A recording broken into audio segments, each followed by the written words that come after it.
काम पाएन चाहिँ भन्छ, तर काम कसरी पाउने थाहा नै छैन क्या कस्तो भनेको।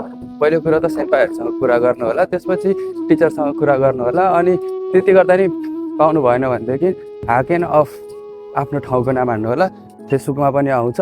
अनि त्यो गर्दा नि आएन भनेदेखि गुगलमा गएर जब नियर बाई मी भनेर हाल्नु होला, त्यहाँ लसन रेस्टुरेन्ट कम्पनी अरू धेरैहरू आउँछ, त्यहाँ कन्ट्याक्ट गरेर पनि तपाईँले काम पाउन सक्नुहुन्छ। अनि यदि तपाईँहरूसँग काम छ भनेदेखि चाहिँ प्लिज कमेन्ट गरिदिनु होला, उहाँहरूले चाहिँ तपाईँलाई मेसेज गर्न सक्नुहुन्छ। र तपाईँहरू कुन एरियामा बस्दै हुनुहुन्छ काम नपाउनेहरूले चाहिँ त्यो पनि कमेन्ट गरिदिनु होला। अनि अलिकति भाषा चाहिँ चाहिन्छ, जो जति पनि नेपालबाट यो भिडियो हेर्दै हुनुहुन्छ प्लिज तपाईँ जापान आउँदै हुनुहुन्छ भनेदेखि चाहिँ प्लिज तपाईँले ल्याङ्ग्वेज राम्रो बनाउनु होला। अहिले धेरै विद्यार्थीहरूको बिजोग भइसकेको छ, जसको कारणले गर्दाखेरि चाहिँ जापान आएर 14-15 लाख रुपियाँको ऋण तिर्न 2-3 वर्ष पनि लागिरहेको छ। इभन सेन्पाईहरूले पनि अहिले काम नपाएर हरिबिजोग छ, वर्किङ लगाउन त्यस्तै गाह्रो छ ल्याङ्ग्वेज नभएकै कारणले गर्दाखेरि। त्यही भएर हामीले ल्याङ्ग्वेजलाई चाहिँ फर्स्ट प्रायोरिटी दिएर जब बनाउनु पर्ने हुन्छ। Lots of love, bye by.